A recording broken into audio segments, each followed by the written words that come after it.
धर्मचय channel पर सभी का हार्दिक स्वागत है। नमस्कार। आज हम एक ऐसे विषय पर बात करने वाले हैं जो हर घर से जुड़ा हुआ है। हाँ, और जिसपे चर्चा भी बहुत होती है। बिल्कुल, नींद और शादी। नींद और शादी। हाँ, शादी से पहले की नींद और शादी के बाद की नींद।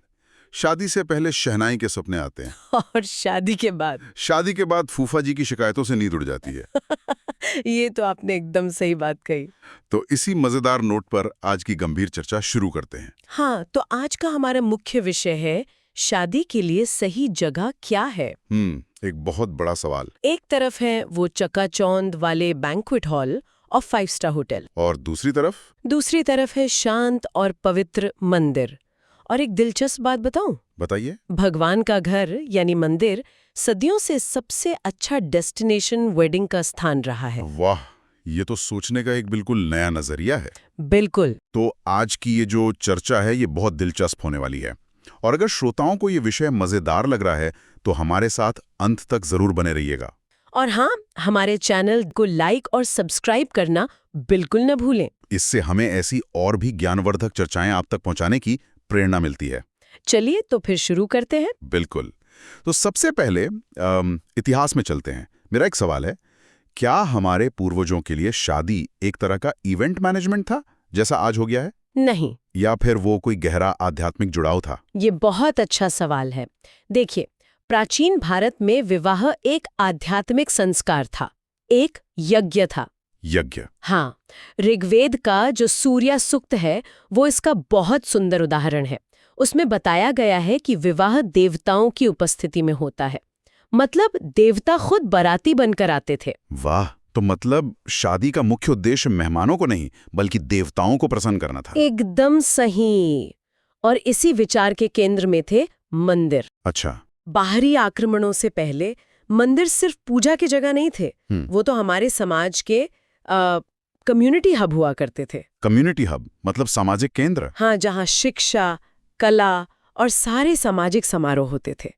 और शादी जैसे पवित्र संस्कार के लिए मंदिर से अच्छी जगह क्या हो सकती थी? ये तो है, मतलब उस समय ड्रोन कैमरा तो नहीं था, लेकिन लेकिन देवताओं की दृष्टि जरूर थी। बिल्कुल। और वो जो अग्नि के सामने 7 फेरे लेना है, हाँ। वो शायद उस जमाने का सबसे पिक्चर परफेक्ट मोमेंट था। सही कहा। और सबसे जरूरी बात थी सादगी। मनुस्मृति में भी सादगी पर बहुत जोर दिया गया है, जो आज के होटलों के दिखावे वाले चलन से मतलब एकदम विपरीत है। तो ये तो हुई इतिहास की बात। अब आज की हकीकत पर आते हैं। बिल्कुल। होटल की शादी का माहौल कैसा होता है?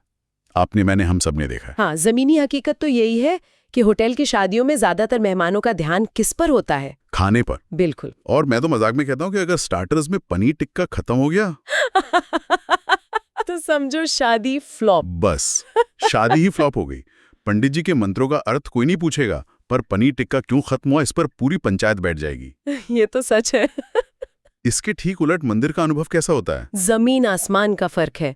मंदिर में एक दिव्य और शांत वातावरण होता है। हाँ। वहाँ आप डीजे के शोर में नहीं बल्कि मंत्रों की गूंज में होते हैं। एक अलग ही शांति मिलती है। सही बात है। भगवद गीता में भगवान कृष्ण खुद कहते हैं कि उन्हें भक्ति से दिया गया एक पत्ता या फूल भी स्वीकार है।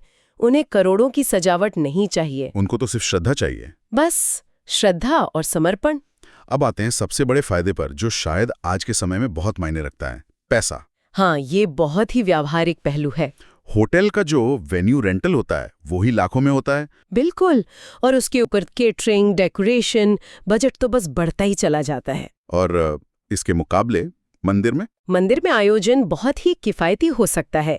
ज्यादातर मंदिरों में कोई तय किराया नहीं होता, आप अपनी श्रद्धा से दान देते हैं। तो मतलब जो पैसा बचता है उससे तो नए जोड़े के भविष्य की नींव रखी जा सकती है। हाँ, जीवन की शुरुआत कर्ज के बोझ से नहीं बल्कि बचत और भगवान के आशीर्वाद से होती है। और इससे भविष्य की सुखद नींद भी सुनिश्चित होती है। ये भी है। एक और बात है, प्रसाद का स्वाद। हाँ, मंदिर के प्रसाद की तुलना किसी भी 5 स्टार के कॉन्टिनेंटल बुफे से नहीं हो सकती। कभी नहीं। मंदिर में लोग शिकायत से नहीं, श्रद्धा से भोजन करते हैं और उस भोजन में एक अलग ही स्वाद होता है। बिल्कुल। अब थोड़ा और गहरा उतरते हैं, समाज और अर्थव्यवस्था पर इसका क्या प्रभाव पड़ता है? ये एक बहुत महत्वपूर्ण बिंदु है। जब हम किसी बड़े होटल चेन को लाखों रुपए देते हैं तो वो पैसा कहाँ जाता है? कॉर्पोरेट जगत में? हाँ, उस मुनाफे का बड़ा हिस्सा कॉर्पोरेट मुख्यालय में चला जाता है। और मंदिर में? मंदिर में शादी करने से पैसा सीधे स्थानीय समुदाय में रहता है। कैसे? वो पैसा पंडित जी को मिलता है, फूल वाले को, माला बनाने वाले को, प्रसाद बनाने वाले हलवाई को मिलता है। अच्छा। और सबसे बड़ी बात, आपका दिया हुआ दान मंदिर के रखरखाव और विकास में लगता है।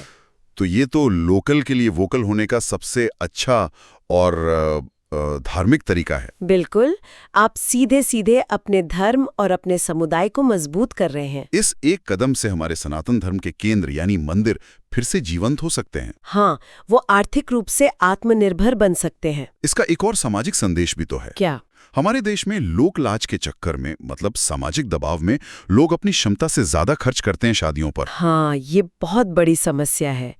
कई परिवार कर्ज में डूब जाते हैं। तो जब समाज के संपन्न लोग सादगी से मंदिरों में शादी करेंगे तो एक अच्छा संदेश जाएगा, है कि नहीं? बहुत शक्तिशाली संदेश जाएगा। संदेश ये जाएगा कि शादी का सम्मान उसके खर्च से नहीं बल्कि उसकी पवित्रता और सादगी से होता है।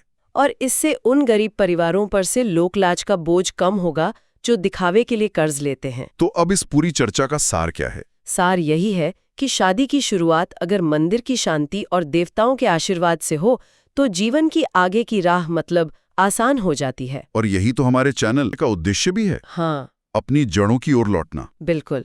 मंदिर में शादी करना सिर्फ पैसे बचाना नहीं है, ये अपनी संस्कृति का सम्मान करना है, अपनी विरासत को सहेजना है।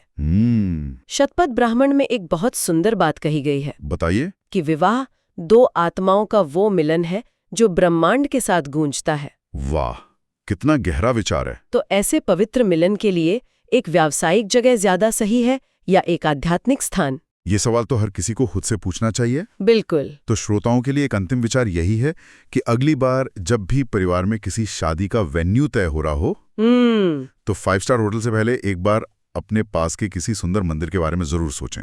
बहुत अच्छी बात कही आपने। तो आज की इस चर्चा को यहीं समाप्त करते हैं। उम्मीद है कि हमारे श्रोताओं को मजा आया होगा और कुछ नया सोचने को मिला होगा।